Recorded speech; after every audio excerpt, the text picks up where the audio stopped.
y decía que hoy el feminismo identitario, abolicionista, conecta con el ambiente reaccionario en auge en las demandas de políticas públicas de carácter penal o prohibicionista como solución a todos los problemas sociales.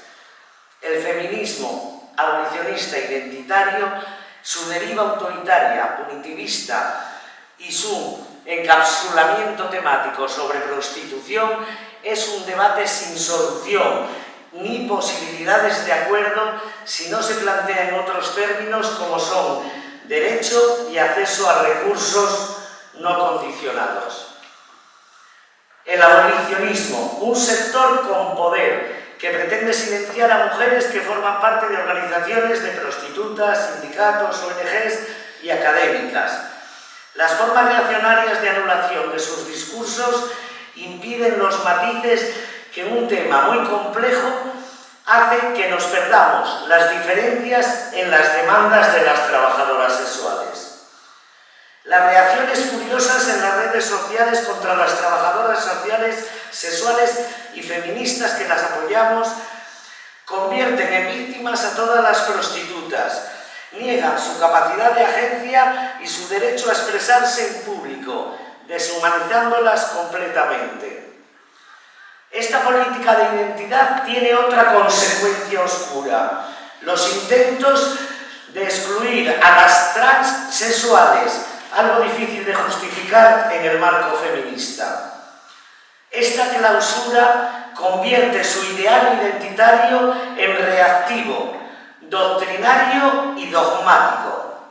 Feminismo que decide cuáles son los intereses de las mujeres, establece la ética feminista, fija la sexualidad feminista normativa y sentencia quién o qué es feminista y quién no lo es, apropiándose el poder del capital simbólico de quien tiene derecho a construir la esfera pública y quien es excluida de ella, cerrando así el debate y dejándose en el camino el reconocimiento de derechos y protección para estas mujeres y disidencias. Es por eso que a las asambleas feministas abiertas de Cantabria nos parece imprescindible que las voces que pretenden ser silenciadas de las trabajadoras sexuales, de las prostitutas, lo tengan, y es lo que hacemos y lo que vamos a hacer, que ya hemos hecho más años. Para ello vienen hoy CAT, el colectivo CAT, Comité de Apoyo a las Trabajadoras Sexuales, que se fundó en Murcia en el año 2002 por gente que venía de organizaciones de apoyo y tal. Es Fuensanta, que es médica y asistenta de todas estas cosas, es teórica y además es fundadora de CAT. Llevan trabajando desde el 2002. En el 2011 esta entidad tuvo la concepción de entidad pública, ¿no? de utilidad pública. Y también nos acompaña Anabel, esta sí es trabajadora sexual, sus voces son las principales, y Judith, también trabajadora sexual, así que ella es lo que tiene que decir ahora, hay mucho que hablar.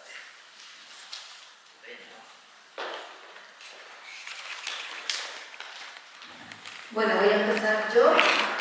Mi intervención va a ser muy breve. El caso es que había otra compañera trabajadora sexual que no ha podido venir por un problema médico, y entonces aprovecho y voy a hablar 10 minutitos de mi libro. Bueno, de nuestro libro, el libro de Katz. Es un libro, lo tenemos aquí, lo tendréis, bueno, lo tenéis en la biblioteca, en esta biblioteca, lo tenéis descargable gratis en la web, y quien quiera ejemplares en papel lo tendréis dentro de nada en la librería La Libre y alguna otra biblioteca de por aquí. Bueno, ¿por qué es tan importante este estudio? Se llama Las prostitutas hablan de violencias, una investigación cualitativa-cuantitativa con 318 participantes. Bueno, el mandato de CATS, aparte de dar asistencia social, sanitaria, jurídica, psicológica, bueno, pues todo lo que podemos, también hacemos investigación y sensibilización social. lo último tenemos esta investigación, pero que tiene mucho que ver con, bueno, y otro de los mandatos es precisamente dar la voz a las propias trabajadoras sexuales, porque se habla mucho de prostitución, pero generalmente quien habla son, pues bueno, pues filósofas, políticas, gente que pretende hablar en su nombre, pero luego al final no se las escucha a ellas, ¿no? Entonces, uno de los mandatos de CATS, como digo, es que se las escuchen. Y aparte de esto, que es este año es el tercer ciclo de charlas de debate que estamos haciendo por varias ciudades de nuestro país y que está financiado con una pequeñita subvención del Ministerio de Igualdad, la convocatoria de sensibilización. Y bueno, quería contaros que la investigación, que ha sido cualitativa y cuantitativa, bueno, han habido varios grupos de discusión que discuten los temas que están sacados hablados en las encuestas. Las encuestas, bueno, primero las 300 y pico, es una muestra bastante representativa. ¿Qué quiere decir eso? Que hay algunos estudios sobre prostitución, pero, como digo, mucha filosofía, que está muy bien filosofar, por supuesto está muy bien pensar, ¿no? Pero nunca como única fuente, ¿no? Entonces, cuando se hace un estudio con las propias prostitutas, estaba recordando uno que es bastante conocido, se dice mucho por ahí, que se llama Prostitución en 9 países, de Melissa Farley, y la gente dice, prostitución en 9 países, y llega a la conclusión, no sé si habréis oído por ahí, de que las trabajadoras sexuales tienen 3 veces más estrés postraumático que los veteranos de la guerra de Vietnam, o que la mayoría fueron violadas cuando eran pequeñas, ¿no? Entonces, claro, la cuestión es cuál ha sido la muestra, aunque sean 9 países, pero esta mujer, Melissa Farley, la muestra la escogió un poco intencionada. Por ejemplo, el grupo europeo eran mujeres drogodependientes que trabajaban en la calle, adictas, que se inyectaban heroína, que estaban en fase de desintoxicación. Y claro, por mucho que sea un grupo amplio, si tú estudias en mujeres drogodependientes, probablemente las conclusiones, bueno, lo que está claro es que las conclusiones no se pueden generalizar a toda la prostitución, que es muy compleja, ¿no? Y había otro, bueno, pues que eran de casas de acogida, por ejemplo, o de los suburbios de las grandes ciudades del llamado tercer mundo, ¿no? Entonces cuando tú estudias un grupo de prostitutas que es muy específico, tus conclusiones, siempre que el estudio esté bien hecho, tus conclusiones se aplican a ese grupo, ¿no? Entonces nosotros quisimos que fuera una muestra lo más amplia posible y bueno, por lo menos de la gente que viene a CATS, que atendemos en CATS, que es bastante amplia. Y bueno, pues aquí os traigo unas poquitas de gráficas de las cosas que más me sorprendieron, o que más nos sorprendieron, ¿no? Y que efectivamente demuestran que el colectivo de trabajadoras sexuales no es un colectivo homogéneo y que vienen de distintas realidades y que la prostitución se ejerce en muy distintas condiciones, ¿no? Esta gráfica me gusta mucho porque nos dice que efectivamente es muy variado, ¿no? Un 32%, o sea, una de cada 3 que contestaron, dijeron, si me ofrecieran un empleo, yo me lo dejaba ya, no me importa el empleo que fuera, lo que fuera, yo estoy deseando dejarme la prostitución. Luego había un 11% que decían, no me ofrezcan nada porque yo no me lo voy a dejar. Y luego la mayoría, 53%, decían, bueno, sí, pero depende cuál fuera el empleo, ¿no? Un buen empleo, pero un buen empleo bajo mi punto de vista, no bajo tu punto de vista, ¿no? Porque hay gente que piensa que un empleo de cuidar abuelitos o fregar suelos o algo así, pues es un buen empleo, pero desde tu punto de vista, pero tiene que ser desde el punto de vista de la persona a la que tú le estás ofreciendo el empleo, ¿no? Bueno, y luego, una de las cosas que también, o sea, esto es una pequeña pincelada, os recomiendo que leáis el estudio porque hay cosas muy interesantes, ¿no? Entonces, como os digo, las que más me han llamado la atención. Y entonces, pues les preguntamos qué es lo que pensaban ellas sobre lo que se dice de la prostitución. Bueno, pues una de ellas es que la prostitución no es un trabajo, ¿no? Bueno, ¿qué opinan ellas? Pues resulta que el 88% decían, sí, es un trabajo, ¿no? Bueno, entonces, ¿quién gana? Otro, la prostitución debería desaparecer, lo que dice el abolicionismo, ¿no? Que la prostitución se erradicara, que no que desapareciera de la sociedad. Pues igual, el 85% dicen que no, tener en cuenta que hay una de cada tres de estas mismas que contestaron que estaban loquitas por dejarse la prostitución, pero aún así están diciendo, sí, la prostitución es un trabajo, no, la prostitución no debería desaparecer y tampoco debería de estar prohibida, por supuesto, si prohíben la prostitución, me prohíben a mí, me clandestinizan, hacen mi vida mucho más difícil porque yo voy a seguir ahí mientras lo necesite, ¿no? Bueno, otro de las leyendas urbanas, que el cliente cuando paga puede hacer lo que quiera, ¿no? Se dice, bueno, pues la trabajadora sexual es un cuerpo, son unos agujeros que el cliente penetra, ¿no? Dice boca, vagina, llano, ¿no? Y que puede hacer lo que quiera, puede pegar, puede escupir, puede todo. Bueno, pues no. Y este es uno de los resultados que salió más alto. El 94% decían no, el cliente no puede hacer lo que quiera, o sea, hace lo que nosotros hemos pactado. Por ejemplo, el sexo anal, yo como médico os puedo decir, sexo anal es un extra, se paga más, pero la mayoría de mujeres cis, me refiero, no lo hacen. No, yo esto no lo hago, no, te pago más, no, es que yo esto no lo hago. Pues, efectivamente, se hace lo que se paga, ¿no? Y sí que es cierto, lo hemos estado comentando en el viaje, que hay algunos hombres que se creen que pueden hacer lo que quieran, pero pues no puedes hacer lo que quieras. Tú pagas y esto sí, esto no, y de esta manera y de este tiempo, ¿no? ¿La prostitución es una violación? Bueno, pues igual, el 83% dicen no estoy de acuerdo con que la prostitución es una violación a cambio de dinero, precisamente por lo de antes. Es un servicio sexual que pactamos y yo no soy un cuerpo o un grupo de agujeros para que tú hagas lo que quieras con ellos, ¿no?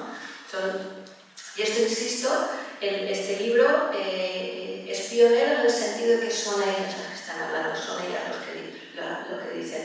Y habréis visto que pone que fueron cuestionarios autocumplimentados anónimos, porque no queríamos que contestaran lo que ellas pensaran que nosotros queríamos que contestaran, o sea, con una contestación totalmente libre.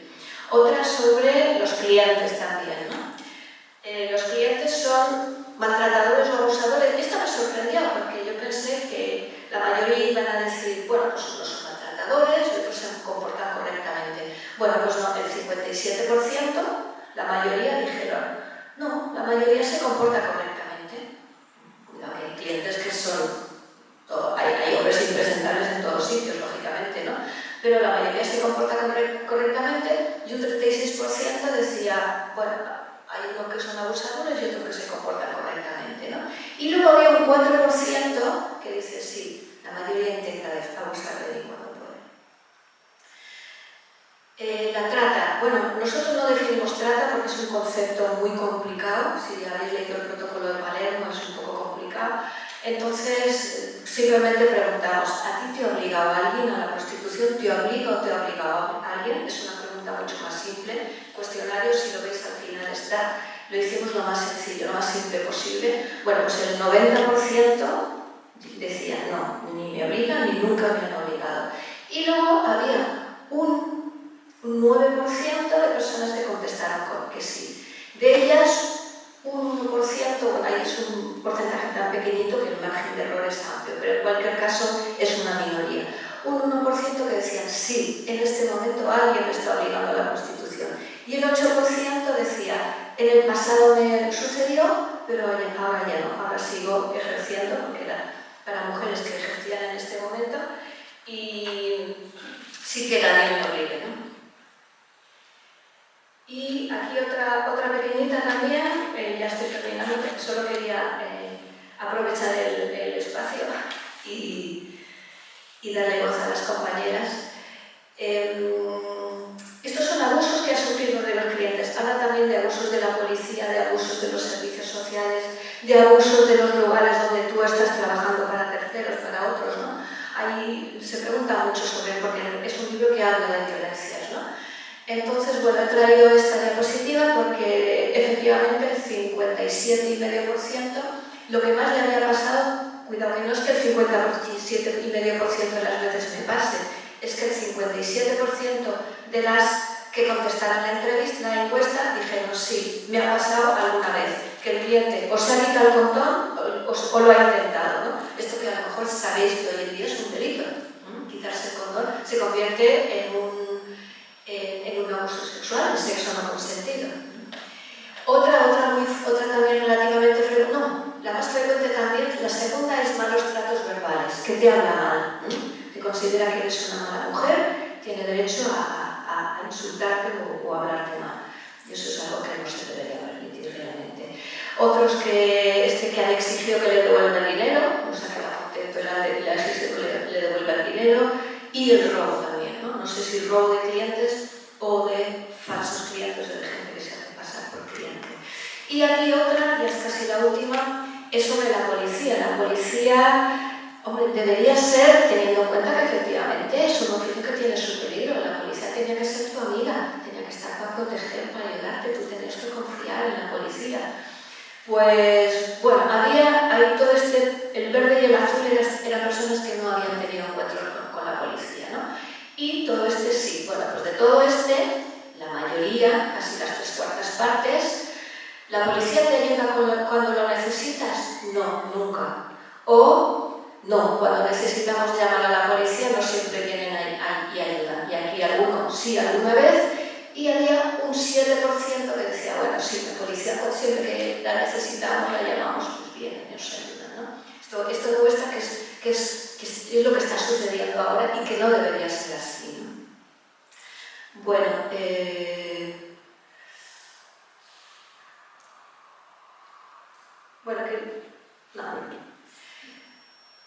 vale, solo deciros que estamos por nuestra segunda investigación, que está ahora mismo maquetándose, dentro de un mes ya la tendremos, ¿no?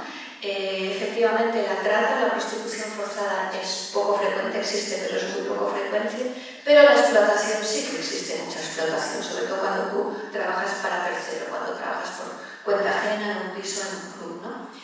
Y bueno, pues está muy interesante, ahí no han habido encuestas, han sido todos grupos de discusión, observación, entrevistas, muchas entrevistas, ¿no? Y dentro de un mes la tendremos ya en la web y espero que pues, la podamos mandar también a la biblioteca y quien quiera ejemplares en papel nos la puede pedir. Bueno, pues termino ya y... Era Judith, ¿no? Nos queda, ¿te presentas tú? Hola, soy Judith. Soy una mujer migrante que vengo del país de Armenia, que está al lado de Turquía, Azerbaiyán y Uzbekistán. Soy trabajadora sexual, no soy víctima ni tampoco soy una delincuente. Soy una mujer adulta que ha elegido su propio camino y hoy estoy aquí para hablar desde mi experiencia y desde la dignidad. El trabajo sexual no es solamente una cosa. Cuando se habla de trabajo sexual, la mayoría de la gente se imagina que solo existe una realidad. Y no es así, porque existen muchas formas de ejercer el trabajo sexual. Y os voy a enumerar unas cuantas, ¿vale? Primero están los clubs. ¿Qué son los clubs? Son espacios regulados donde se alquila una habitación y se paga una comisión al club, que normalmente suele ser de 35 o 40%. ¿Tienen vigilancia? A veces no, porque no todos los clubs tienen vigilancia, pero casi siempre imponen sus propias normas y sus propios precios. Os cuento esto porque yo en 10 años de mi vida estuve también trabajando en un club y puedo corroborarlo. También están las plazas, que digamos es en un apartamento donde están varias compañeras, no pagas el alquiler, no pagas los anuncios, hay una persona que se llama telefonistas que siempre contestan el teléfono por ti, por si hay algún cliente que quiera contactar contigo, pero sí que te cobran la mitad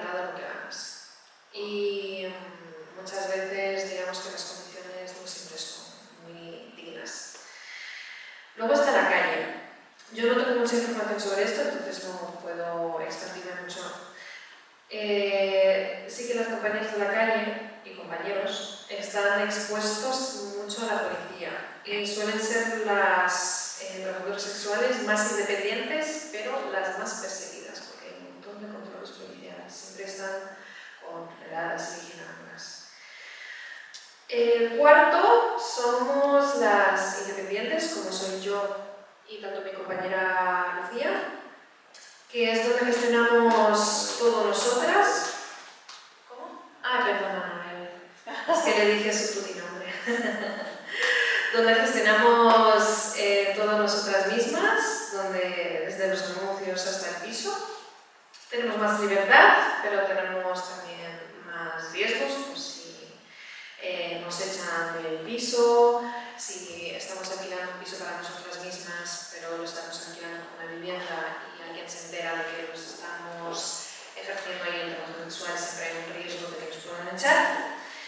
Y si, por ejemplo, te toca algún cliente malo, ¿no? Y estás tú sola, pues no tienes a nadie cerca que pueda echarte una mano. A no ser que hagas muchas pesas, que no ha pasado. Otras también son las asistentas sexuales, que son profesionales que ofrecen intimidad a personas con diversidad funcional. Tampoco me puedo decir mucho de esto, no lo sé. Y por último, creadoras de contenido para adultos. Por ejemplo, OnlyFans, que también hay muchas compañeras que trabajan por Telegram, que venden contenido o simplemente son servicios online. Por ejemplo, las redes sociales también. Y sufren mucho a la censura si se promocionan en redes sociales como por ejemplo Instagram.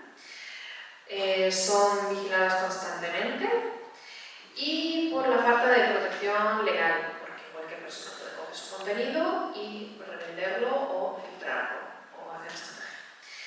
Cada rama de estos trabajos sexuales tienen sus retos, pero todas compartimos lo mismo. Somos trabajadoras sexuales y merecemos derechos. La Ley de la Garantía Integral de la Libertad Sexual, conocida como la Ley del Sí es Sí, nació con una buena intención, proteger a las mujeres frente a la violencia sexual, pero ha tenido consecuencias muy negativas para nosotras. Como primero, nos prohíbe publicar anuncios sobre nuestro trabajo, aunque sean nuestros propios textos y fotos. Eso lo sufrimos muchísimo, tanto yo como Anabel, que ponen restricciones de fotos como no puedes ponerte en esta pose, no puedes tener fotos tumbada en la cama o tumbada en el salón. De hecho, yo le hice unas fotos a ella y estaba simplemente apoyada en las escaleras y tampoco le permitieron esas fotos. Y muchas palabras de los textos de nuestros anuncios, por ejemplo, apartamento, hotel, discreción, no sé, muchas palabras que usamos día a día, pero resulta que no podemos ponerlas en los anuncios. Esto nos obliga a usar códigos, eufemismos, sinónimos o técnicas para esquivar la censura, lo que vuelve nuestro trabajo mucho más difícil, encareciendo enormemente los anuncios y dificultad para filtrar a los clientes. Por ejemplo, si yo no hago X servicio o X práctica sexual, puedo ponerlo sin problema antes en los anuncios y ya de ahí los clientes no me contactan. En cambio, como no me dejan poner esas palabras claves, pues la filtración no es tan buena. Y por último, la censura indirecta nos empuja a depender de terceros. ¿Qué son los terceros? Pues son, como he mencionado antes, clubs, plazas, calle, telefonistas, publicistas. Publicistas son personas que nos publican los anuncios, pero a cambio tienen ellos el control y cobran por ello bastante, siempre es bastante. Y es una ley que pretendía protegernos, pero en vez de eso nos silencia, nos criminaliza y nos hace mucho más vulnerables. Hoy por hoy no existe ningún epígrafe real, legal, que nos permita darnos de alta como trabajadoras sexuales. No existimos en la seguridad social como tales, somos invisibles, pero muchos nos buscan. Nos damos de alta como masajistas, actrices, terapeutas, pero eso es una mentira legal disfrazada. Si nos enfermamos, no podemos tener cobertura médica completa para intervenciones o tratamientos. Por ejemplo, en el coche estábamos hablando, pues si tienes que tener alguna cirugía por motivos que sea, eso no te lo cubre, y eso es un pastizal. No tenemos tampoco derecho a la baja por maternidad, ni a cotizar por jubilación como cualquier otro trabajo. Y según el colectivo Otras, que también somos parte, y a CENTRAS, más del 80% de trabajadoras sexuales autónomas declaran no poder acceder a la protección social que corresponde a otras profesionales. En la calle, en los pisos, reina la confusión legal. Ni los clientes ni muchas compañeras saben muy bien lo que se prohíbe y lo que se permite, que eso es lo que pasa cuando hay mucha desinformación y hay muchas mentiras que te cuentan el discurso abolicionista. Muchos clientes piensan que pueden aprovecharse y hacer lo que quieran porque, como esto es ilegal de todos modos, pues voy a hacer lo que me da la gana.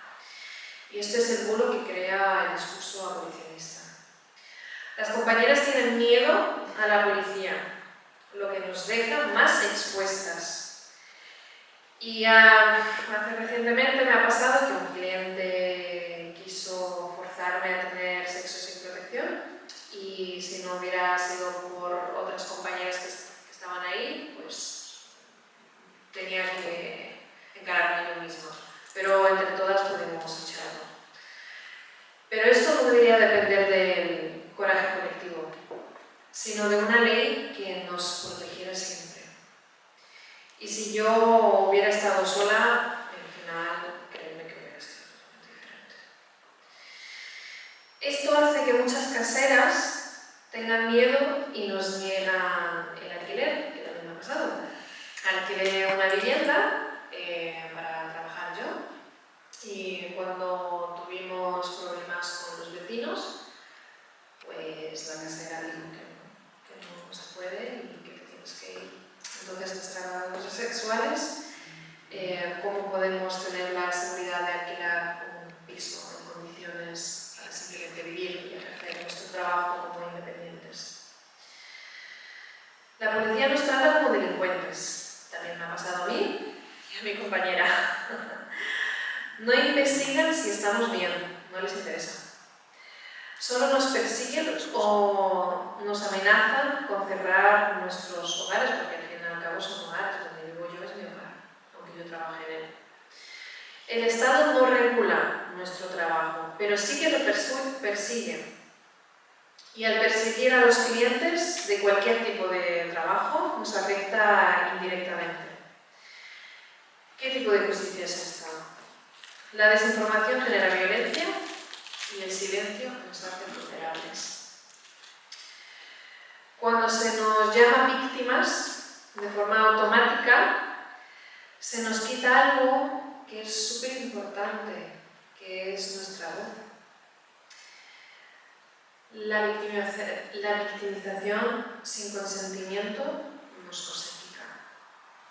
Si no se nos escucha, se nos infantiliza. Muchas mujeres que queremos salir adelante somos tratadas como si no supiéramos decidir, como pobrecita que vas a saber tú, ¿no? Que lo sé mejor yo. Déjenos hablar, por favor. Porque no todas somos víctimas y aunque alguien lo fuera también merecería derechos. El discurso abolicionista dice que nos defienden, pero en realidad habla por nosotras, sin nosotras. Eso es machismo. Y el abolicionismo es machista. Nos dice cómo debemos vivir en nombre de una idea moral o religiosa, nos busca buscan cambiar las condiciones de nuestro trabajo, sino prohibirlo, porque no les interesa. Y el abolicionismo quiere salvarnos, quitándonos lo único que nos da independencia. No queremos favores, no queremos ser salvadas, queremos derechos. Un epígrafe legal para registrarnos, para tener una seguridad social como en cualquier otro trabajo. Derecho a publicidad legal y clara. Protección frente al abuso y no persecución policial. Vivienda sin miedo. Y lo más importante, dignidad. Y por último, me gustaría deciros que el trabajo sexual existe y como existe, debe ser protegido. Negarlo no nos va a hacer desaparecer, solo nos hace más invisibles. Yo soy migrante, soy mujer y soy trabajadora sexual y merezco los mismos derechos que vosotros. Y escucharme ya es un primer paso. Muchas gracias.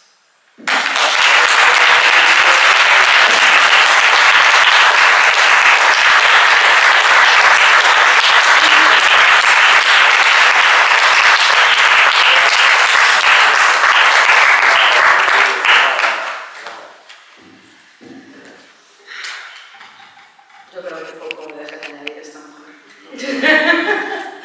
Lo siento, la boca todo. Bueno, yo me llamo Anabel,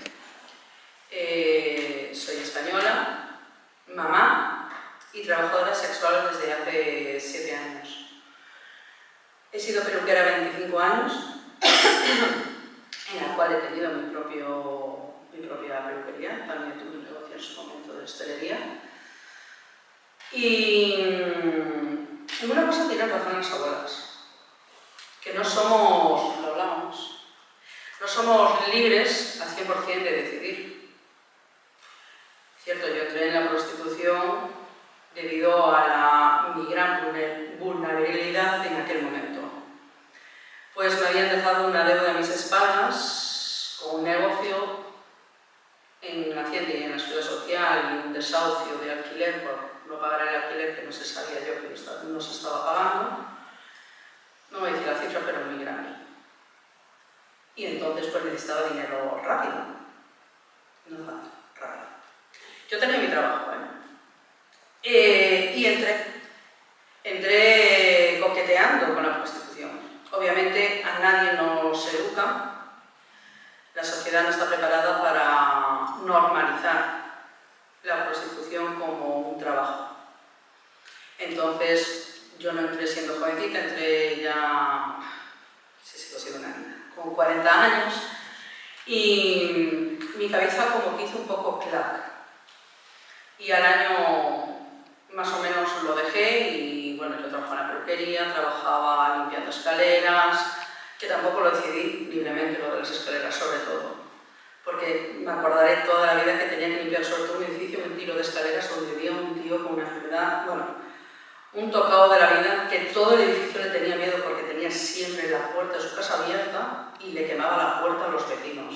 Imaginaros iros a limpiar ese tiro de escaleras de madrugada. O sea, sin miedo. Me siento más seguro de lo que estoy trabajando para como trabajadora sexual 100.000 veces. Y me puse a hacer a coser en casa bolsos con telas africanas y reventé la espalda. Y en ese momento me dijeron, a ver, ¿qué haces? ¿Qué estás haciendo? Si total lo estás haciendo gratis, porque yo soy del mundo liberal. Entonces, no me sentía culpable por ir a un local liberal, pero me sentía culpable si lo cobraba. Y hacía exactamente lo mismo. Y le di una vuelta de hoja. Entonces volví a ejercer. Eso me permitió salir adelante, sacar a mi hija adelante, a día de hoy libre de deuda, y volver a poder empezar otra vez de cero. Entonces sí, en ese aspecto tiene, pero ¿quién es libre eligiendo sus trabajos? Al 100%. Nadie cambiaría ninguna condición de su trabajo, todos estáis perfectos, happy wife, en vuestros trabajos con todo, con todo. Eso es.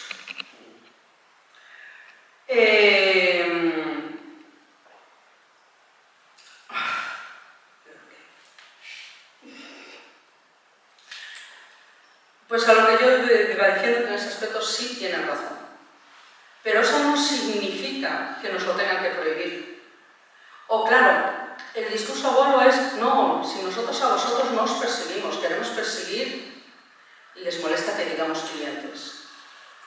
Al rutero, yo ya cariño, pero si tú sigues al cliente de cualquier negocio, estás perjudicando a la persona que ejerce ese negocio. Por lo tanto, si persigues a mi cliente, me estás perjudicando a mí, directa e indirectamente.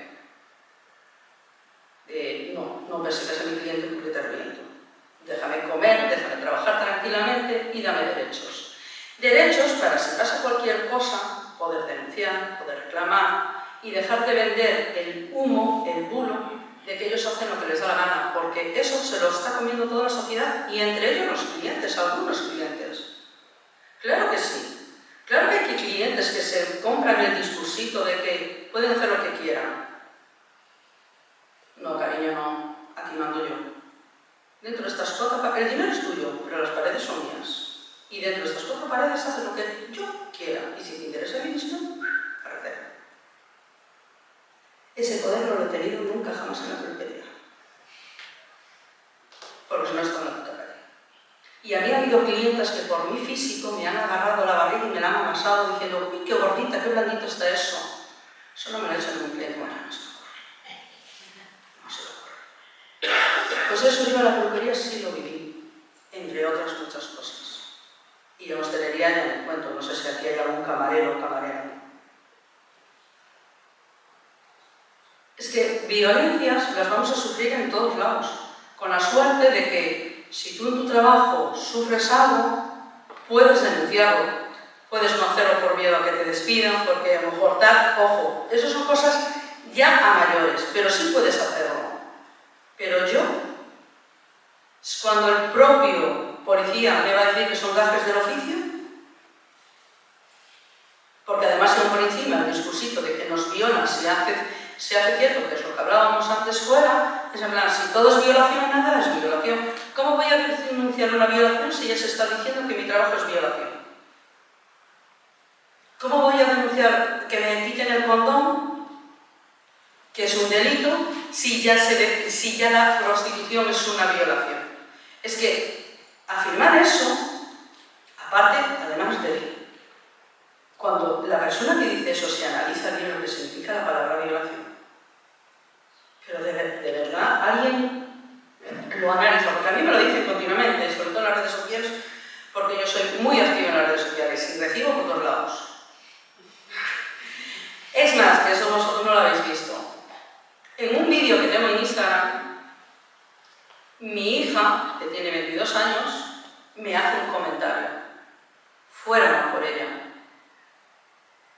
Menos mal que el evolucionismo es feminista. Fueron a por mi hija sabiendo que era mi hija, porque mi hija habló con mamá, o sea, sabían que era mi hija. Pues una de las respuestas que le da la tipa es: ¿cuánto te paga tu madre con el dinero de su coño? Eso está escrito, ¿eh? Yo no lo he borrado. Está escrito ahí en Instagram. Eso se lo han dicho a mi hija 2 veces. Pregunta que me hacen muchas veces: ¿entonces a ti no te importaría que tu hija fuera prostituta? Y yo, la verdad, me preocuparía que no me lo dijera. Que lo hiciera a mis escondidas. Porque entonces ahí sí que consideraría que habría fallado como madre, que no me habría ganado suficientemente su confianza para que pudiese confiar en mí y hablar conmigo. Porque yo no se lo puedo prohibir, igual que mi madre no me lo ha podido prohibir a mí. ¿Qué coño mi madre me va a decir? Mamá, tú has hecho tu vida y yo tengo que hacer la mía. ¿Que no te gusta? Ok. Igual que mi madre ha tomado decisiones que no me han gustado. ¿Quién soy yo para decir a mi madre qué decisiones tiene que tomar con su vida si es adulta y madura? Pues mi hija igual. Puede gustarme más, puede gustarme menos, pero es mi hija y tengo que apoyarla. Entonces consideraría que habría fallado si me lo ocultan. pero es su trabajo y es su decisión. Es más, yo hoy por hoy, dentro de ese porcentaje, yo no hice la encuesta, pero yo sería dentro del porcentaje que no dejaría mi trabajo. Y no porque no me gusta la peluquería o no me gusta ser técnico de uñas, pero hoy por hoy, no sé si es por culpa del activismo, no me siento capacitada para atender a personas. ¿Por qué? Porque no me siento con la paciencia suficiente para montar ciertos comentarios. Porque por suerte, al posible cliente, si por teléfono me dice cualquier tontería, pues ya puedo mandarla a la mierda y me puedo quedar de un a gusto que no lo he vivido en toda mi vida. Y eso no hay dinero que me lo pague hoy por hoy. Y hoy lo valoro muchísimo. Valoro eso y el poder ser dueña de mí misma, de mi tiempo y de todo. Entonces, todo trabajo tiene sus ventajas, sus desventajas. Yo no estoy romantizando, estoy diciendo, yo fui una de esas personas que le ayudó a quitar a ese cliente, ya no quiso decirlo, pero yo era una de esas personas. Qué triste que tengamos que proteger, qué triste y qué bonito, ¿no? Que nos tengamos que proteger entre nosotras. Pero es que esto no tendría que ser así, tendría que ser la ley. Tendríamos que educar a la sociedad en que eso no se puede hacer. Porque a veces yo le diría a muchas madres y a muchos tal, nos tendríais que dar las gracias porque a muchos os lo educamos nosotros. Yo he recibido más fotopollas en Instagram, en mi época de Tinder y de Badoo, que como trabajadora sexual. Y también te voy a decir una cosa, cuando me la envían, les llama la atención. Les digo, ¿me has pedido consentimiento? Pero esa capacidad me la ha dado la información. Porque yo, sin embargo, antes, cuando me lo hacían, nunca daba esa respuesta. Y tendríamos que enseñar a que eso tendría que ser lo normal. Bueno, se tendría que enseñar ya que tú no puedes enviar nada sin pedir el permiso. Partamos de esa base. Me da igual el género. Pero hay que primero pedir permiso. Y eso lo hacemos muchas veces nosotras. Entre otras muchas cosas.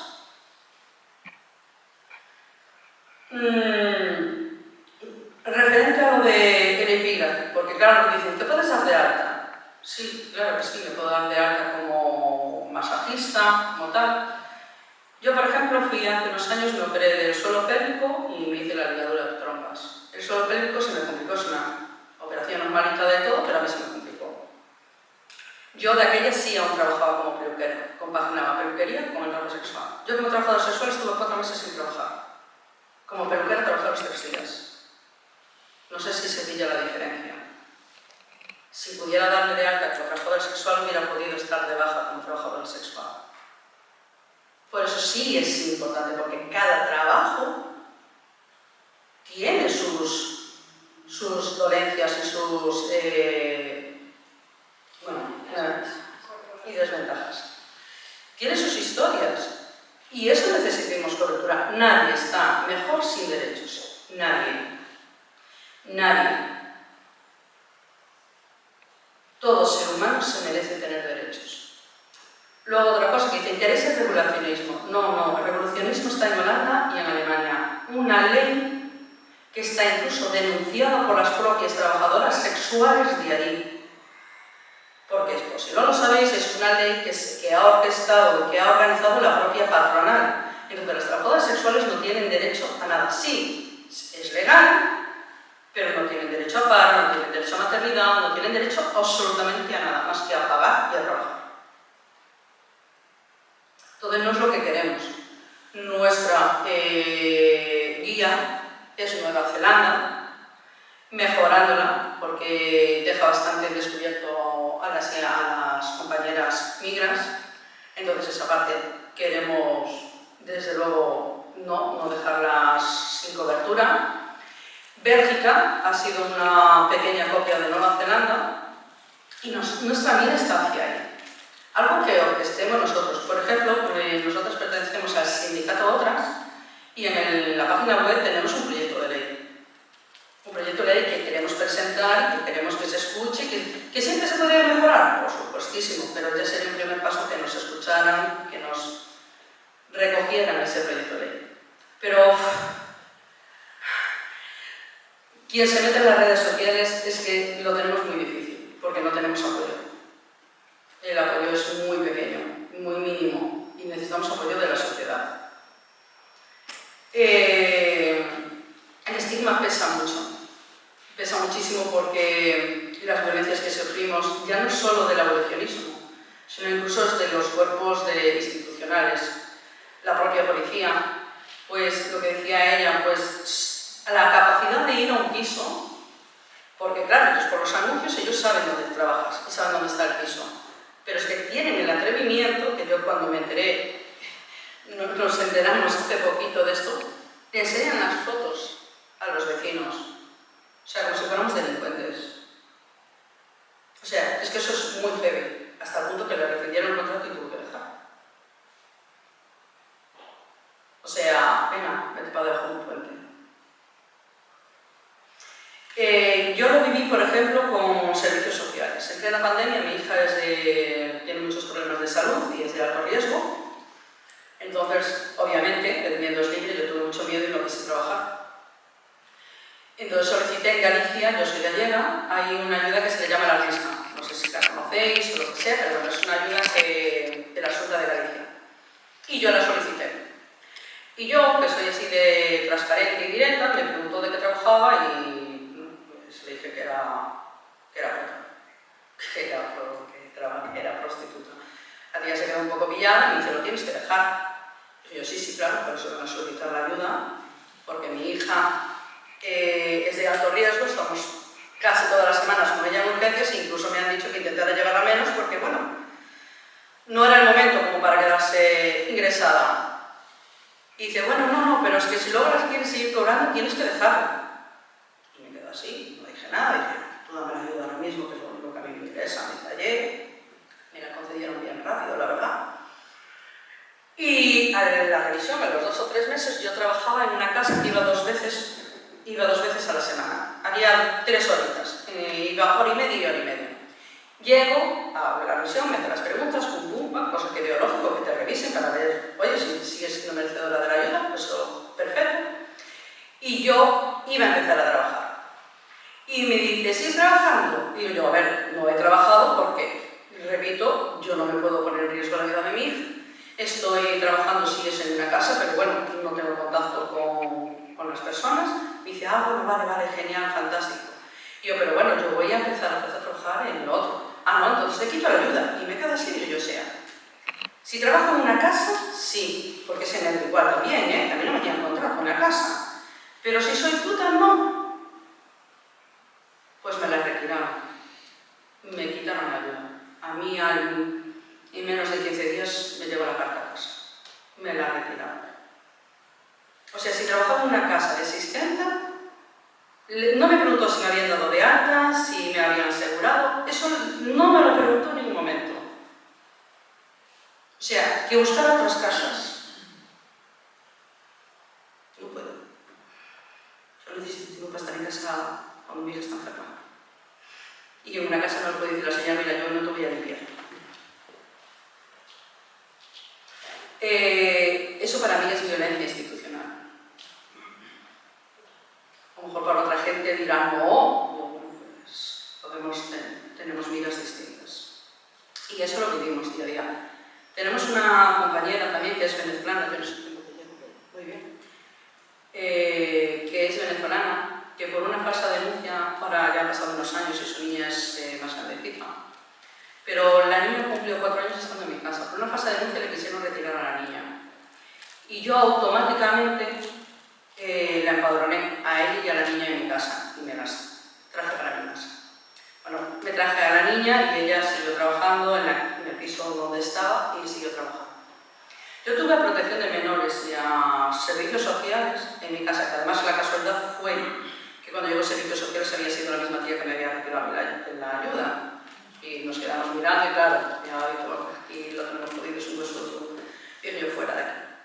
Y dice, mira que he venido yo, llama a la policía. Nosotros llamamos a un abogado de inmigración y veréis quién sale perdiendo. Fuera de aquí. A esta chica le llegaron a ir a su casa la policía con su familia para ver si trabajaba en casa con la niña. O sea, y ella con toda su familia en casa. Si esto es protección para la mujer, yo repito, tenemos maneras muy distintas de ver las cosas. La excusa es sí, la excusa es esa, vienen y te lo dicen. No, nosotros queremos ver si el piso está bien, si el piso está tal, si el piso está cual, si no estáis obligadas, está tal. Vale, genial, ojalá realmente ese fuera el real objetivo. Pero entonces, ¿por qué después vais a los vecinos, nos montáis pollos con el telefonillo para que abra, gritáis extranjería en la puerta, que se entera todo el puto vecindario, etcétera, etcétera? Si realmente vuestro interés fuera protegernos, no haríais que el vecindario entero creyera que hay unos delincuentes ahí. O sea, vamos, no, las cosas no son así. Yo no sé. Sí. A ver, yo por mi parte ya terminé. Lo repito.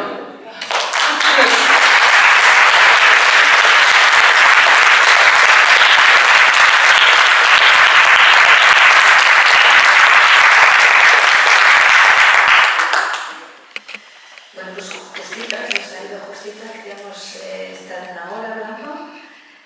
Y bueno, pues si queréis podemos dialogar, podéis hacer preguntas o intervenir, lo que queráis. Si os parece que las intervenciones no sean muy largas y por favor respetar los turnos. Yo voy a contar que quiera hablar. Bueno. Me vais levantando la mano y os voy acercando el micrófono.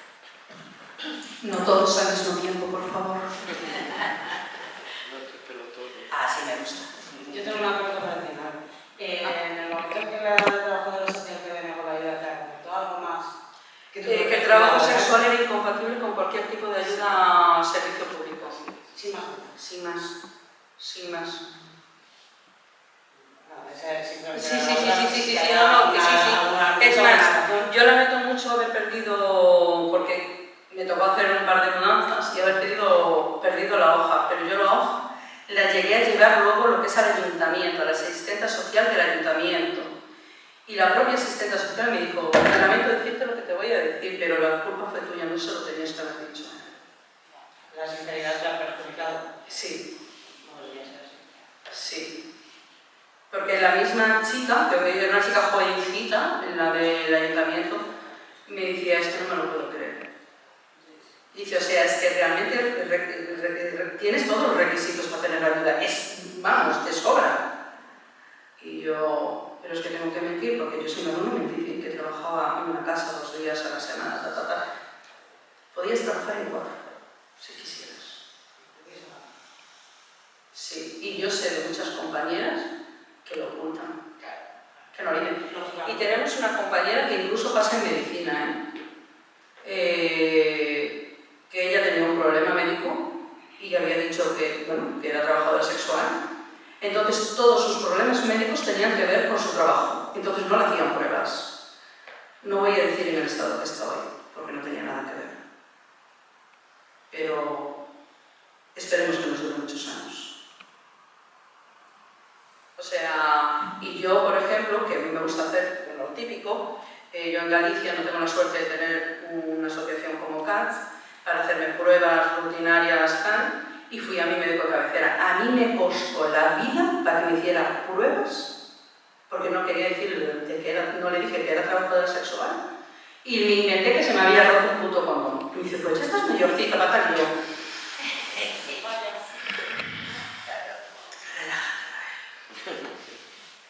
Sí.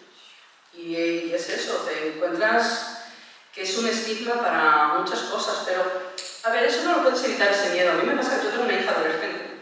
Entonces yo mi primer miedo de haber salido del armario, porque decir, como le digo yo, es que le perjudica a mi hija y a mi hermana, por el tema sociedad. Y afortunadamente, la primera vez que lo hablábamos en el coche fue en el 2023, fue en una charla, estaba toda mi familia, los que me apoyan ahí enfrente. La verdad que fue súper emotivo y lo primero que me dice ella, mamá, quien no quiera estar, quien no sube que no reste. Y su jefe lo sabe y es más, su jefe vio un vídeo mío que rueda por las redes y los comentarios son bastante denigrantes, porque además fue después de fue antes de la charla, la entrevista. Yo tenía unas pintas horribles porque me pilló mojadura, me caí, bueno, ese día me pasó de todo, menos bonito, bueno, lo único bonito fue la charla, y salvo unas pintas horribles y los comentarios, la verdad que daban mucha penita. Y el propio jefe, que es dueño de una academia de niños, son monitores de actividades extraescolares, me dijo ánimo y adelante, y es en plan, wow, ¿sabes? Y esas cositas te hacen quitar un poco el miedo, ¿no? Pero es que vas al dentista y cuando te haces la ficha, ¿de qué trabajas? Y evitas la pregunta. Y yo después cuando salí lo pensé. Dije yo, no respondiste a esa pregunta, la evité. O sea, nosotras mismas tenemos ese estigma. Y es cuando dicen la comparación que hacía ella, que teníamos más de trauma. Estrés postraumático. Que los veteranos de Vietnam. Yo estoy tomando terapia por causa del activismo con el abolicionismo.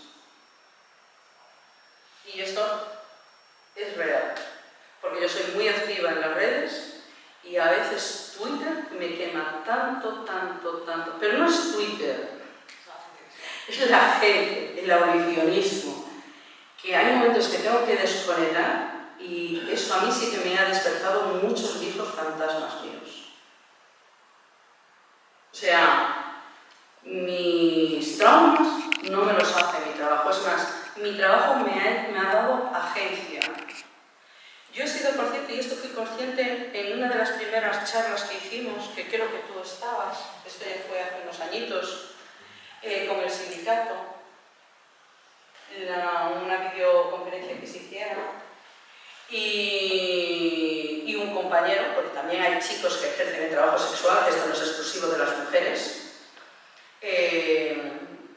es muy diverso, y un compañero hizo un comentario de no, es que yo desde que ejerzo el trabajo sexual yo me he dado cuenta que permitía en mis relaciones sexoafectivas cosas con las que yo no estaba cómodo porque me he dado cuenta en el trabajo que era algo que a mí no me agradaba. Y yo en ese momento no dije nada, pero a mí me hizo pensar mucho y digo, hostia, pues a mí pasa lo mismo. Es en plan, como hay amor y sentimientos de por medio, accedes a hacer a lo mejor cosas que no habrías hecho en una situación como por ejemplo es mi trabajo, que me pagan por ello, que se supone que el dinero todo lo puede, ¿no? Y digo no, porque no estoy cómoda y no me gusta.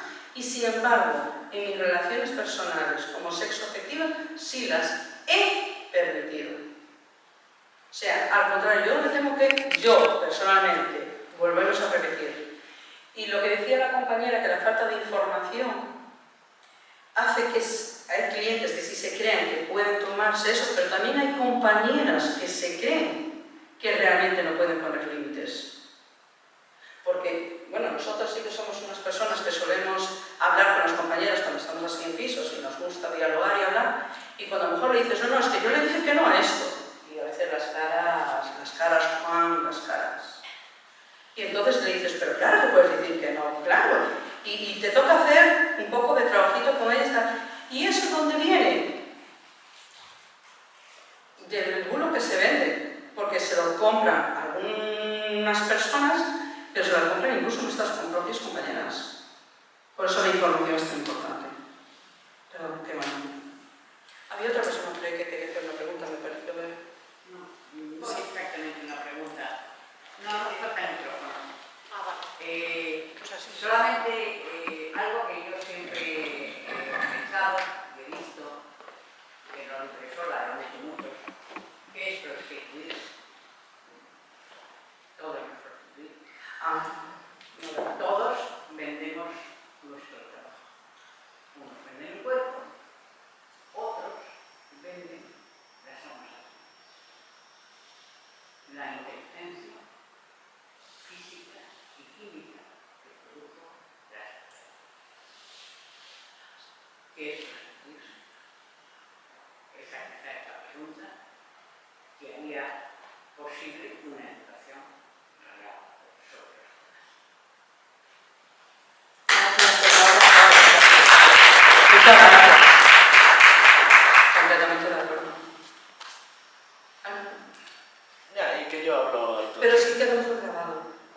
con el micro. A mí me dio pena que no cogiera el micro, porque queda grabado con el micro. Está ahí encima de la mesa.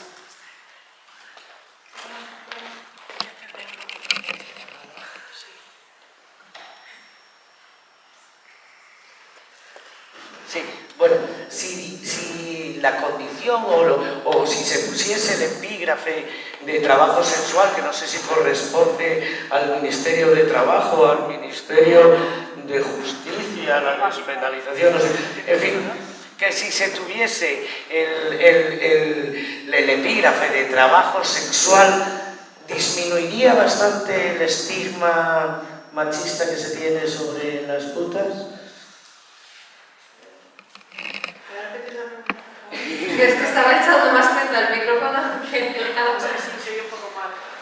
Si estuviese formulado el trabajo sexual ya como trabajo sexual, con los derechos de trabajo sexual y eso, disminuiría significativamente el estigma de puta que llevamos todas, aunque algunas lo encarnéis más. disminuiría, pero no creo que desapareciera, porque al igual que... A mí me gusta poner el ejemplo del aborto que pasó en Argentina, cuando era ilegal el aborto en Argentina.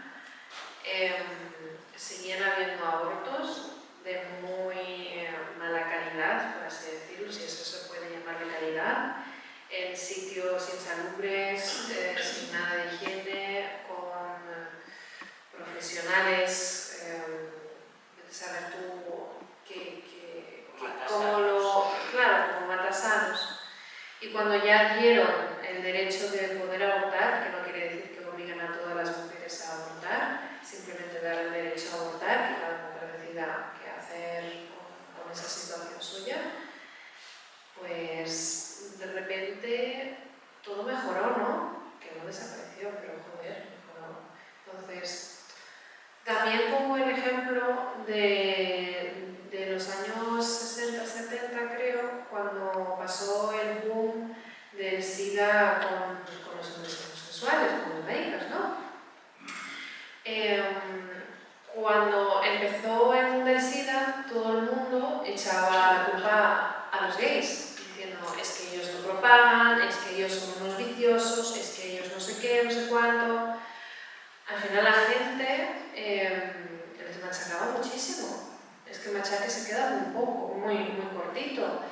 ¿Qué pasó? Que cuando ya empezaron a ver la homosexualidad como una cosa normal, que es lo que debería de ser, que no es una cosa de viciosos, que no tiene nada que ver con la religión, no tiene nada que ver con Jesucristo, pues con más conciencia también, porque también se mezclaron con el mundo de las drogas, todo fue mejor.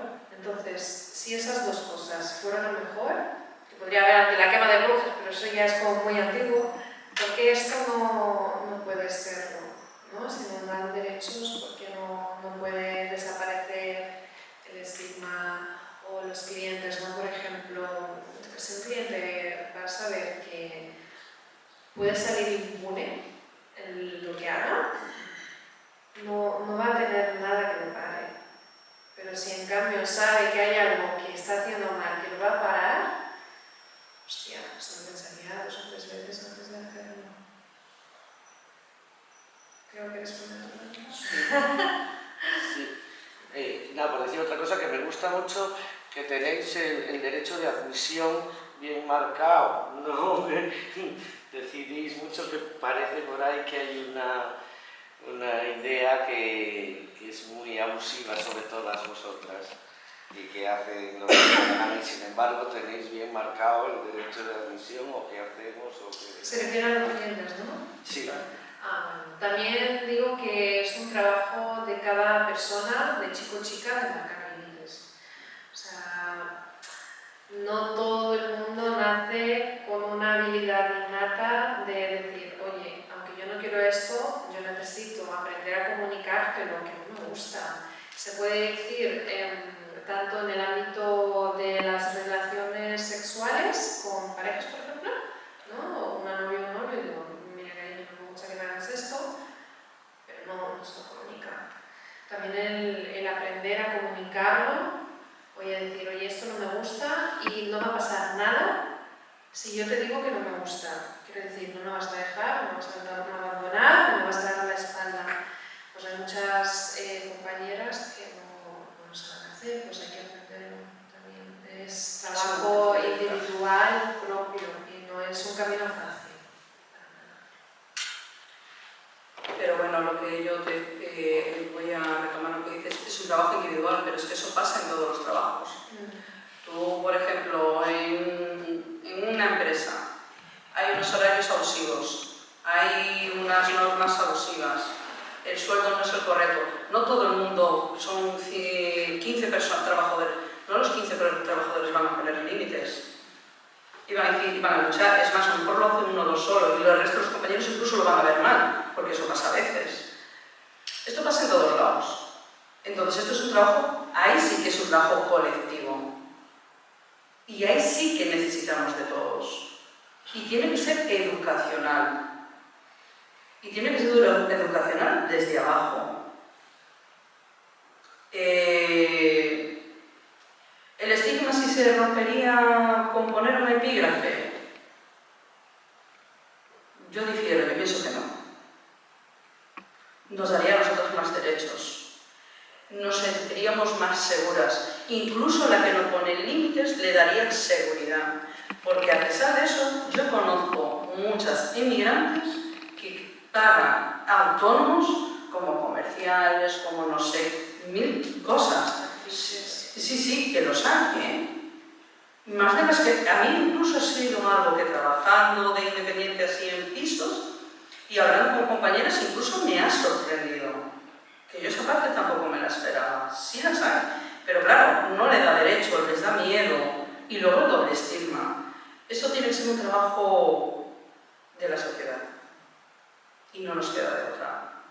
¿Triste? Sí. Es como cuando comparan que son las que organice. Sí se puede abolir la prostitución porque se abolió la esclavitud, no, la esclavitud no se abolió. El trabajo en sí sigue existiendo recolectores de algodón, sigue existiendo chofer, sigue existiendo todo. Lo que se le ha dado a esas personas son derechos laborales. Esa es la diferencia. Y eso es lo que necesitamos y tal. El estigma es un trabajo incorrecto. De trabajo de pica piedra, poquito a poco. Y ahí necesitamos de todos. De todas maneras, el hecho de que se reconozca el trabajo sexual como trabajo ya es un gran paso realmente, ¿no? Tú no eres una mala mujer, tú no eres alguien que está fuera de la sociedad, que hace algo malo, o que eres una delincuente potente. Sería un paso enorme. Eso es un gran paso. Pero por supuesto el estigma yo creo que va a durar generaciones todavía, porque es algo que está muy... Demasiado arraigado, lo llevamos en el ADN. Mientras exista la moralidad y... Pero es que nosotras mismas no tenemos el estigma, Sí, son nosotras. Sí, el pensamiento judío-cristiano, la exposición de la mujer, la sexualidad de la mujer que siempre ha tenido que estar... La mujer y la buena mujer. Exactamente, sí. Eso sí, eso está todavía demasiado metido, sí. Pero bueno, yo confío que poco a poco hará falta. Probablemente yo no lo vea, probablemente no lo veamos nadie de las personas que estamos aquí. Bueno, yo precisamente quería intervenir en ese sentido, no por el comentario que habéis hecho, que vosotras mismas a nivel individual podéis ayudar a las compañeras. Pero lo que quería preguntar era si tenéis tanto por medio del colectivo o de alguna forma cómo aumentar, digamos, la autoestima de las mujeres, ¿no? Porque es verdad que esos sentimientos de la culpa que tenemos todas las mujeres porque hemos estado criados en un sitio donde nuestro cuerpo es totalmente pecaminoso, entonces se carga esa culpa. Si tenéis por medio de la asociación o de pequeños colectivos, no lo sé, que podáis hacer ese trabajo o no.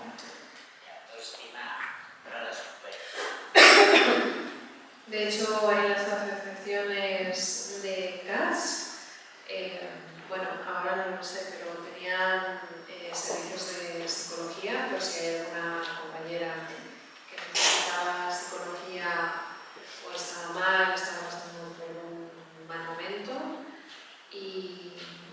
que tienen ayudas, tienen apoyo.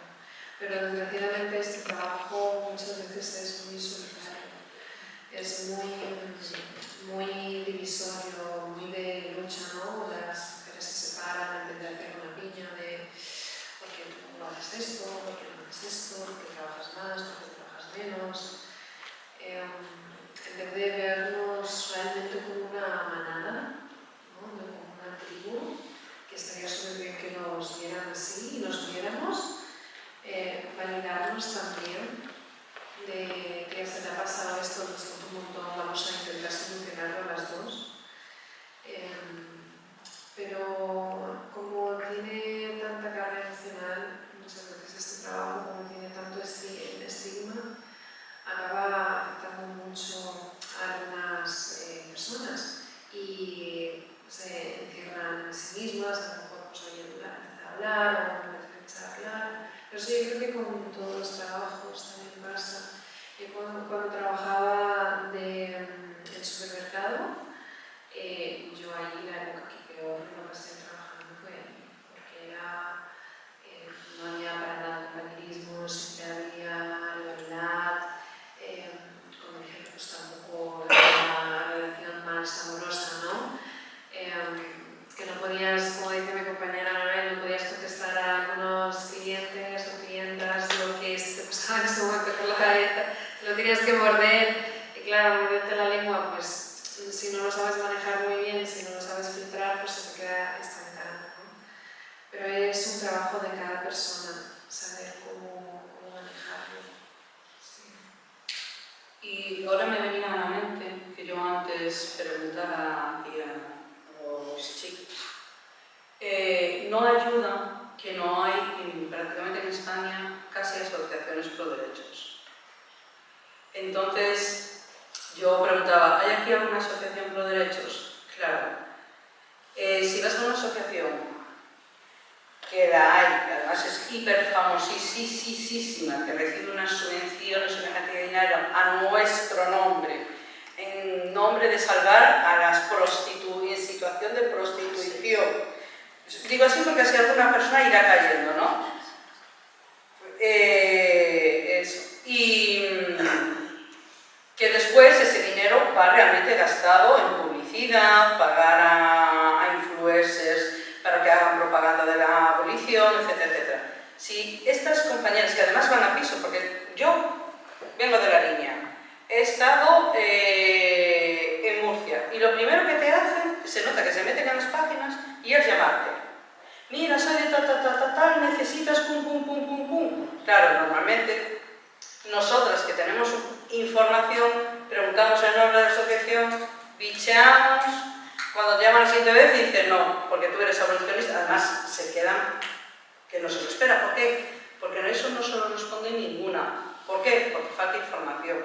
Si van a un piso y les van, yo te doy condones, yo te doy tal, yo te ayudo, yo no sé qué, no sé cuánto, te salvo, ¿cómo van a perder el sentimiento de culpabilidad si esa asociación ya está diciendo que le va a ayudar porque ya es víctima, porque ya es pobre, ya le está inculcando esa sensación de culpabilidad?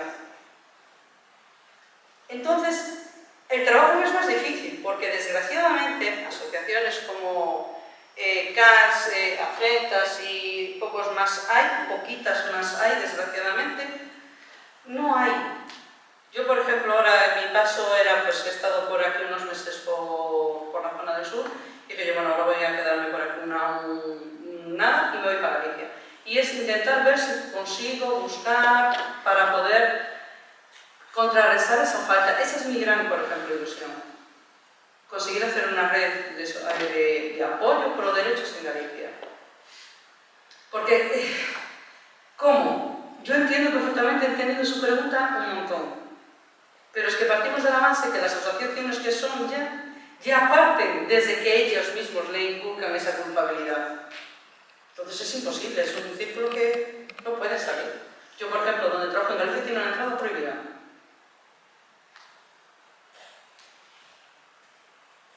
¿Lo tienes usted? No sé si ahora que Sí, ahora va Sonia. Bueno, yo es que se me va bien. No lo pegues tanto. que soy maestra, entonces que os quería preguntar el tema de los niños y las retiradas de custodia, que yo creo que tú has comentado algo, pero tengo la sensación, me oís, ¿verdad? Tengo una voz de la ostra, que tengo la sensación que estas policías, asistentes sociales, pues me imagino que has comentado algo, pero yo me imagino que hay bastante acoso, supongo, y sobre todo si... ¿Cómo? ¿Que hay bastante? Acoso con respecto al tema de los niños y niñas, porque en el sentido de que probablemente quieran retirar esas custodias. Si ven a una mujer un poco vulnerable, como habéis dicho, y que encima, pues porque hay que hacer una labor de militancia, porque yo creo que vuestro sindicato a ese nivel es muy importante y que poco a poco lo iréis consiguiendo, has dicho que pues defendéis entre vosotras, os apoyáis y estáis haciendo ahí como una labor que yo creo que me dará sus frutos. Entonces, Sus frutos. Sí, hombre, claro que sí. Entonces, lo de las retiradas de custodia, porque yo creo que es un tema que hay que hablar de ello y que hay que denunciarlo. Y porque tienen mucho poder estas policías asistentes. De la moral. Policías de la moral. Sí, en la moral. Luego tú has dicho todo el tema del rollo del catolicismo que se tiene muy metido y tiene que ver mucho con todos los estigmas. El estigma no se va a romper tan fácilmente, se irá rompiendo a medida que hagáis esa labor de organizaros, de salir, de dar charlas. Eso es un poco lo del tema de los niños, porque claro... Disculpa que te interrumpa, ¿puedes apagar el micrófono? Ah, no sé lo que estoy haciendo. Es que los odio, ya. Bueno, que eso, el tema de los críos, ¿no? Porque luego además cuando sean adolescentes, ellos también clandestinamente, claro, no van a decir en clase, o igual lo dicen. Imaginaros, si lo saben, lo dicen, o sea... Bueno, ¿me entendéis por dónde voy, no? Sí, te Más entiendo. o menos. Las compañeras le tienen terror. Las migras, sobre todo, las migrantes, les tienen auténtico terror. Pero es que realmente ocurre. Realmente ocurre. Ser migrante y trabajadora sexual es cultivo seguro para que te quiten a tus hijos. Desgraciadamente, sí ocurre. ¿Tenéis datos? No hay datos exactos, pero sería un estudio siguiente muy interesante para hacer. Sí, la verdad. Pero es que es muy difícil porque, mira, ya haber roto, empezar a romper con el dato del Ministerio de Igualdad, referente a que somos un 99%. Eso es el Ministerio de Trata, ¿no? O sea, de que somos víctimas de trata y a base del sindicato, de asociaciones, van bajando milagrosamente las estadísticas ahora por la migracia del Espíritu Santo. Ya eso ya es un paso y nos cuesta mucho porque tú ves, bueno, yo sé que hay aquí personas que lo han visto en las redes, como pronto te sacan ese porcentaje y ese porcentaje las abuelas lo tienen aquí grabado a fuego. Entonces es muy difícil. Luego las compañeras tienen mucho miedo a hablar, le tienen terror porque sobre todo si aquí la policía es como es, imagínate en sus países de origen. Entonces ellas vienen con esa idea. Entonces muchas veces le dices, no, abre la puerta que no te van a llevar detenida, de verdad, abre la puerta. Incluso ni estás obligada a identificarte, puede abrir la puerta a una y no identificarse las demás y quedarse dentro. Pero es que yo de cierto modo, yo las entiendo, porque el miedo primitivamente es muy libre. Tú no sabes la mochila que cargan, porque cada uno carga sus mochilas. Porque yo, a pesar de que vengo de una situación de vulnerabilidad bastante heavy, yo soy una privilegiada. Soy española. Eso vale su peso en oro. Entonces, es más, yo me enfrento a la policía. No sabes cómo vacilo a los extranjería de Vigo. Porque es más, la última llamada que tuvimos, como yo sé que tiene los anuncios que se hacía el tonto referente al teléfono, digo, pero si tú lo sabes, tú sabes mis anuncios. Ahora salgo guapa en las fotos, además lo dije así. Y luego me dice, bueno, vale, cuando vuelvas abajo por la zona del sur. Cuando vuelvas me llamas para hablar y tal. Y yo, sí, y me dice, cuídate, te deseo suerte. Y yo, no, deséame que tengo mucho trabajo. Y la respuesta literal fue, bueno, eso no es bueno. Y yo me quedé, y yo, ¿cómo? O sea, me estás diciendo que yo el que no trabaje es bueno, o sea, que me muera de hambre es lo correcto. Y dice, yo no he dicho eso. Y digo, hombre, si no trabajo ya verás tú cómo. Y se quedó que... Y estamos hablando de policía, o sea, ni él mismo sabía, o sea, como diciendo, no, tú no debes de trabajar, porque el que tú trabajes mucho no es bueno. Bueno, si tú no. Este es muy brutal, si tú no chingas mucho en tu casa no es problema mío, pero a mí déjame trabajar adecuadamente. O sea, lo tenemos difícil. Es difícil, hacer ciertos estudios es muy difícil, precisamente por el miedo. Y mire, y esto lo han hecho desde el anonimato para asegurarse de que las respuestas fuesen los más honestas posibles. Porque si ya es sin el anonimato, olvídate. Es que el estigma, claro, cuando me decía ella sobre el tema del estigma lo tenemos nosotras también. Es para todas, pero... Yo personalmente con el tema pareja. Están las puertas cerradas. Entonces, no es fácil. No es fácil.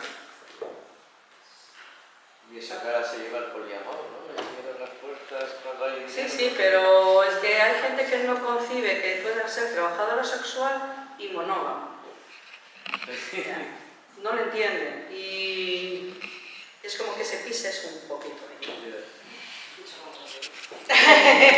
Por recoger un par de turnos de palabra últimos o una última intervención.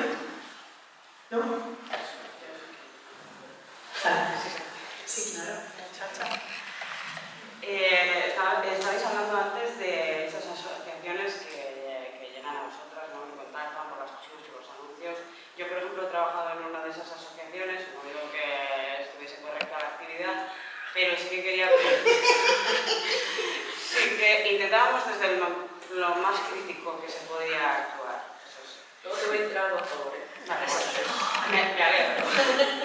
Entonces, pues eso, como equipo intentábamos discutir, intentar ser lo más críticos posible dentro de lo que podíamos hacer y que no podíamos hacer y, bueno, tomar decisiones conjuntas. Me gustaría saber si desde vuestro punto de vista hay alguna forma no tan agresiva o no tan victimizante de estar en contacto igual con el recurso. O sea, no sé si creéis que es útil el recurso. Mira, esto lo descubrí en la Universidad de Almería, buscarlo. Participó en esa charla una psicóloga, que no me acuerdo ahora el nombre, no sé si tú te acordarás o sabrás. Bueno, pues esa psicóloga fue psicóloga de una de esas asociaciones. Sí. Ella lo dice en la charla. Yo descubrí luego, hablando con gente, que hay mucha gente que trabaja en esas asociaciones o que han trabajado en esas asociaciones abolicionistas que después se convirtieron en pro-derechos. ¿Por qué lo ves? Porque, por lo que a mí me han dicho, hablo de oídos ahora mismo, cuando vas, haces una entrevista, les dan un temario, un discurso, pam, pero luego el trabajo en el campo, con la gente, descubres otra realidad. Debáteme y dime, o sea, así me puedes responder en el momento si yo estoy equivocado. Yo estoy hablando de oídos ahora mismo. Tú tienes un organigrama, ¿no? Tú sigues tus objetivos por programas, por tal, y claro, el tema es que tú tienes un papel que seguir, ¿no? Y es de arriba abajo. Eso es. Vosotros no podéis nunca decir lo que veis o sí, dar una opinión al de arriba. Sí se puede referenciar, pero no llega arriba de todo. Eso es muy difícil que cambie la programación. Entonces, es que ahí es el fallo. El problema